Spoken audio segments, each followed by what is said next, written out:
EPAWA meteorologist Bobby Martich here with your outlook for April 22nd, 2024. It is Monday. We're back to work, and Kinsley's Family Market in Broadheadsville, Monroe County, Pennsylvania, sponsors the Monday video forecast. Spring has arrived at Kinsley ShopRite. They have all of the must-have spring items, such as flowers, mulch, and topsoil, grills, outdoor furniture, and much more to make your backyard spectacular. And don't forget, while you're there, to pick up the freshest seafood and meats for your grilling pleasure. Stop on by the world's largest ShopRite and begin your spring season with Kinsley's. They are Kinsley ShopRite, located at 107 Kinsley's Drive in Broadheadsville, Monroe County, Pennsylvania, proud sponsors of the Monday video forecast. So off to our southeast here starting today. This is looking at this afternoon, actually, but this mess down here to our southeast is actually the system that brought a lot of clouds yesterday. We didn't get any precipitation from that yesterday, but we did have a decent amount of clouds across the region. Most areas in the interior were high clouds that was filtered through, but the fact that this was all over this area yesterday was close enough in proximity to get a moisture plume up in this direction and get the clouds over our region for much of Sunday. So there's a lot more clouds than sun, and the sun that you did get was mainly through the high clouds, and that's it. So that's the reason for that. But that is pulling away today. We're starting off in many areas this morning with frost and even some freezing temperatures. So hopefully, we sent out the alerts in the My Pocket Meteorologist program yesterday. We'll be doing that again in the future since we already started the growing season for any frosts and freeze, so you can protect your tender vegetation and plants, anything that is sensitive to that kind of thing. Hopefully you heeded the warnings yesterday about that, and I was talking about this a little bit last week, that I was going to be a possibility on several occasions this week, and that's still the case. Okay, we're going to have a couple more shots of some pretty chilly temperatures here this week too, at least in the mornings and the overnight periods. Okay, so this system pulls away, continues to pull away, so we're going to have a mostly sunny day today, hardly a cloud in the sky kind of day, and mostly clear overnight with patchy frost. You're going to get that radiational cooling and the loss of heat rather quickly with the clear skies and light wind. So that's areas will probably not have as much coverage, I think, on overnight tonight and into Tuesday morning as we did last night. But this is going to be another day where some areas are going to be threatened with that because of those clear skies and calm winds and the cooler temperatures. Then we get to Tuesday. Tuesday is going to be probably the pick of the week, at least of the work week, as far as sky condition being mostly sunny again. Maybe some high clouds filtering in later in the day, but mostly sunny skies and temperatures that are going to be in the mid to upper 60s, if not hitting 70 in our southeastern areas for highs here on Tuesday. Just a gorgeous day here on Tuesday, and a light wind too, so it's going to be perfect. Once we get into Tuesday evening and overnight, we have this kind of a prefrontal trough moving at us first ahead of a cold front. Cold front's actually going to move through on Wednesday.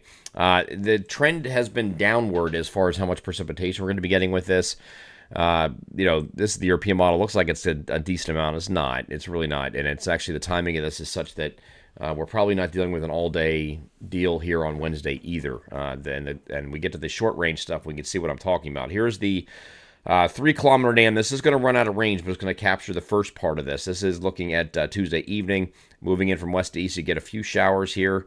That's going to mainly move through overnight. This is all prefrontal trough related here. Just a few showers, not a big deal. Okay, and this goes into late overnight Tuesday night. Okay, and then you get a break in the action. There's still going to be another batch up here that's going to kind of swing through northeast PA, it looks like.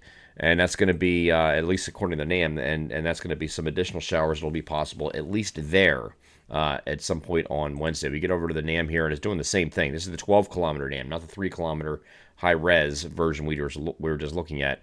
But it does the same thing with the prefrontal trough moving through overnight, getting off the coast here by early.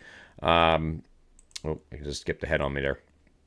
Off the coast here by early Wednesday morning, and then we get a little bit of you get some breaks in here, some breaks of sun even, and then the cold front moves through later in the afternoon, but there's not much precipitation with this. Kind of falls a little bit over northeast PA, maybe northern New Jersey on the way out, and that's it. The rest of us, you're going to have some breaks of sun or at least some partial clearing on Wednesday once this thing moves through. So it's not really that big of a deal this week, but this is one of the limited chances of precipitation that we're going to have this week, and this is the next one here, okay? And it's just a cold front. This cold front is going to knock temperatures back a little bit. Wednesday, since we're going to have plenty of clouds to deal with, we're probably going to be in the middle 60s or thereabout. And then Thursday is going to be back in the upper 50s to near 60 degrees for highs It looks like for one day. Mostly sunny skies, though, on Thursday in the wake of this system once this moves out. And then once we get beyond this, we get to Friday, we are also mostly sunny, but we're getting back up into the mid-60s again. So these cold shots you're getting are just transient shots of cold. They're not anything, and it's not cold. It's just chillier than it should be for this time of year. But the Wednesday night and Thursday night period, you're going to have temperatures there that are going to be under mostly clear skies, getting down to the low to mid 30s. So again, we're going to have some frost, some freezes in some areas, both Wednesday and Thursday. That's our next target day this week, because the rest of the forecast period, it's going to be, you want to deal with that. Because after we get beyond that, after we get past Friday, when we're mostly sunny in the middle 60s, we have a warm front that's going to move through overnight Saturday night. Now, the European model hasn't been doing much with this, but some other models, like the GFS, for example, does bring some showers with this warm front moving through overnight. If we move this over the GFS real quick, you can just see what it does. Here's that line of showers just moving through our area while you sleep overnight Saturday night. So by the time you get to Sunday morning, you have partly cloudy skies, or at least clouds giving way to sun here on Sunday, and a very warm afternoon on the opposite side of that front, with temperatures getting up into the 70s across most of the area. It looks like 70 to 75 degree range, it looks like, by the time we get to Sunday. So it could be a better second half of the weekend. The first half isn't too bad either. It's just going to be partly to mostly cloudy, increasing clouds, what have you. And then you have that warm front move through overnight. That's going to be the timing for now. That's almost ideal timing for that front. So we're going to continue to follow that throughout the week and make sure it doesn't move around a little bit and interfere with any of the day plans on either of the weekend days. But we will have a warm front moving through at some point. Whether or not it has moisture with it or not remains to be seen. GFS says yes, there is going to be a little bit of light moisture with it. European model says not really. There's really not that much there. Hold on. Really not too much there on the European model. Kind of falls apart. And then you're still partly cloudy here on Sunday, and warm on the opposite side of that warm front. So we'll continue to follow that throughout the week. We have all week to look at that, but we certainly have a very up and down pattern this week again, until we get to at least Sunday, where we start getting a little bit warmer for a couple of days at least. I'm EPAWA meteorologist Bobby Martich. That is your outlook for April 22nd, 2024. Have a great Monday.